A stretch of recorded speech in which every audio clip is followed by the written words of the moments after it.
Hi and welcome to Kids Church. How has your week been? Did you get to enjoy the snow? If you did, what did you get up to? Did you make a snowman? Did you make some snow angels? Or did you even get the chance to go sledging? Now, however you enjoyed the snow, I hope that you had loads of fun. But I've got a question for you. What is the biggest building you have ever seen? I think the biggest building I've ever seen is the Empire State Building in New York City. But I'm not sure actually how big that building is compared to the other big buildings we have. Because nowadays we have so many big buildings and it's so much easier for people to build really tall and big buildings. Because we've got trains and cranes and lorries that can move the materials around. Now, in today's story, we're going to be talking about a guy from the Bible called Solomon. Now, Solomon built a really special building with the finest materials ever. And he hired some really skilled workers to create this special building. And when he built this special building all for God. Thanks, Claire. Today we meet Solomon. Solomon was David's son.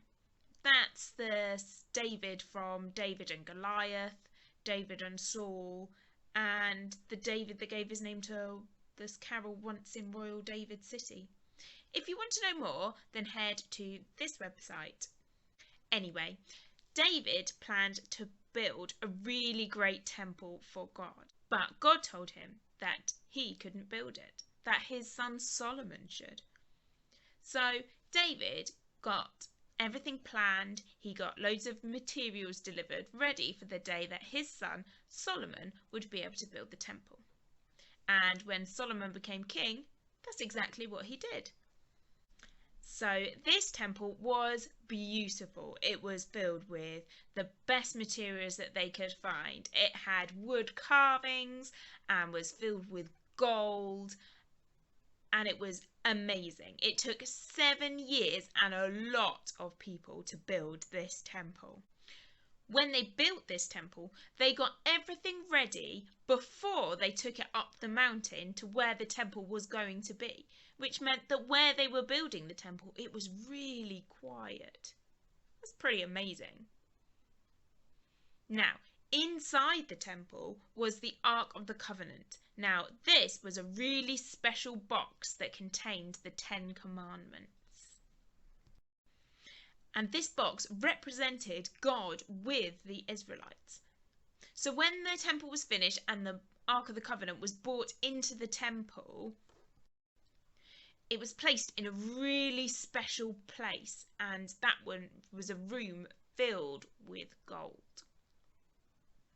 And when the Ark of the Covenant was put into the special place, a thick cloud surrounded the temple as God descended.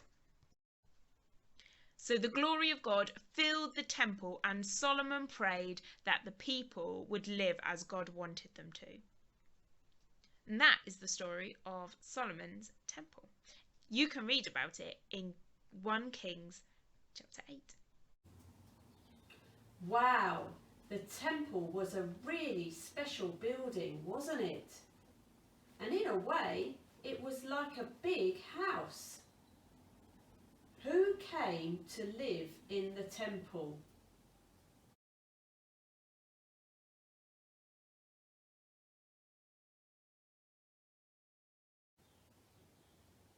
When the glory of God filled the temple, it was like he was moving in. God's presence could be hosted in Jerusalem. What do you think the people did in the temple?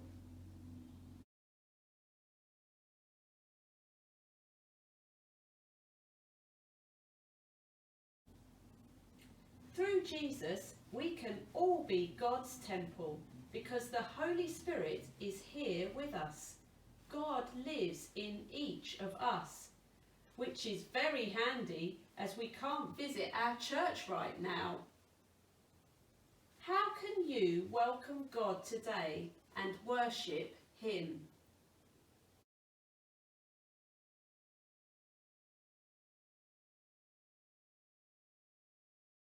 So today we heard about how Solomon built a special house for God so that he could be near his people. And then Pop helped to remind us how the Holy Spirit lives inside us and lives inside each and every one of our bodies. And do you know what? We can use our bodies to help us to talk to God. Now, we have so many different body parts, and different parts of our body can represent us praying for different things. We can touch our heads and ask God to help us to think of people that he wants us to pray for. We can use our shoulders and be reminded that God says to us in the Bible that we do not need to worry. So that when we are feeling worried, we can give our worries and take the weight off our shoulders and give it to God. And we can also use our knees, and we can get down on the floor and we can kneel, and we can say sorry to God for the things that we've done wrong. But we can also use our toes, and we can ask God to take us on the right path and help us to make good decisions. But we can also use other parts of our body. We can use our eyes and just look at what God has created and say thank you to God for this world he has created. We can use our ears to help us to say to God, God, would you help me to hear what you have got to say? We can use our mouths, and we can ask God to help us to use kind and caring words with our friends and our family. And we can even use our nose. Now, I wonder what your nose can smell when you go into your kitchen. All that delicious food that your adults at home might cook for you. And you can say thank you to God for everything he has provided you with. So why not have a go at using your head, your shoulders, your knees and your toes, and your eyes, your ears, your mouth and your nose to talk to God now. Thanks, Claire, for leading us in our prayers. Isn't it great that we can speak to God wherever we are and that we can talk to him about anything? Well, now it's time to play a game, and today's game is a bit like a beetle drive, a game where you roll a die, and depending on what number you roll, depends on what you draw. It corresponds to a feature of the beetle. But we're not going to be drawing beetles today. Today's story was all about the temple that Solomon built, and so we're going to do a temple drive. You're going to need a die, but don't worry if you haven't got one, because you can just search on the internet for dice rolling and something will come up and you can use that. And what we're going to do is you're going to need some paper and pencil or pen, something to draw with. And this game works best when you've got lots of people playing. So gather as many people as you can in your household to play this game with you. Now you can do the version where you all take it in turns to roll a die and then you draw one at a time, or you could all, if you've got enough, all find a die and then all roll at the same time and then race to see who can be the person to finish their drawing first. Now when you play a beetle drive, you have to roll a 6 first to draw the body. And the same is with our temple drive. You need to roll a 6 first to draw the main outline of the temple. The instructions are going to come up on the screen and I'm going to explain them to you a bit more, and then you'll be ready to play. Okay, so on the left you can see a diagram of what your finished temple drawing should look like. And it shows you which numbers correspond to which features of the temple. On the right, there's a table which shows you what to draw when you roll a number. Once you've rolled a 6, you can draw the main outline and then you can get going with the rest of the features. If you roll a 6 again, I'm afraid that's too bad.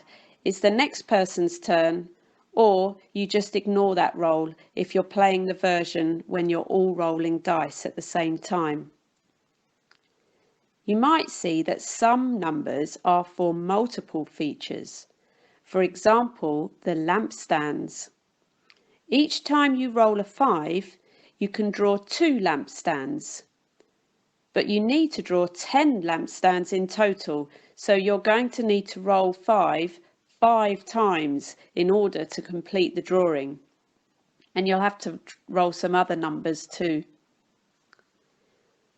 You can decide whether you want to play the rule where you have to have rolled a 3 to divide the temple into sections before you can draw the items in those sections, and whether you have to have rolled a 4 for the Ark of the Covenant before you can draw the tablets for the 10 Commandments inside.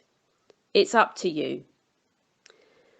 Why not pause the video now whilst the instructions are on the screen and play the game? We'll also put the instructions on the church website in the children's activities area for this week, so you can find them there too. Have fun!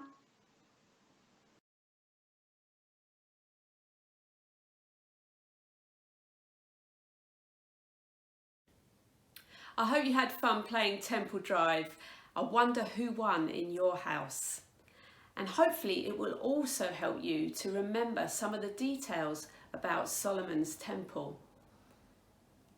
Now it's time for a challenge, and we are changing things a bit this week. We're going to set you a Taskmaster style challenge, and we want to see your entries.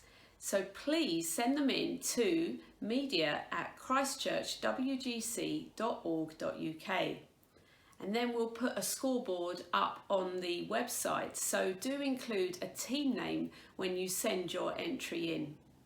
Please make sure that you ask a grown-up to help you so that you stay safe online. And you can also ask your grown-up to help you with the challenge. We don't mind. So, what is the challenge for this week? Well, we've been learning about Solomon's temple. And remember, inside the temple, there were lots of beautiful carvings and lots of gold. So our challenge for you is to find the most golden or the most shiniest object that you can, to take a photo and send it in. It can be something that you find around the house, or maybe something that you spot when you're outside on your exercise, your daily exercise. You've got until Wednesday to email us your pictures, please. So don't forget, send them to media@christchurchwgc.org.uk. And before I hand over to Sam, I've got one more challenge for you. Remember in our story that God's glory filled the temple in Jerusalem. And we can ask the Holy Spirit to fill us. And then the Holy Spirit can help us to show God's goodness to those around us. So the challenge is this week, how can you show God's goodness to those around you?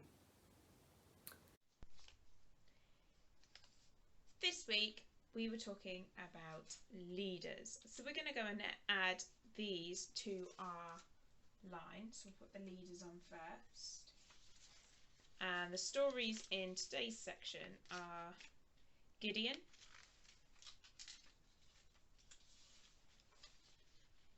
Ruth,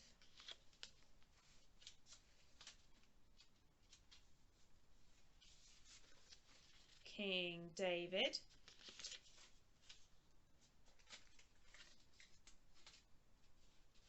and today's story, Solomon.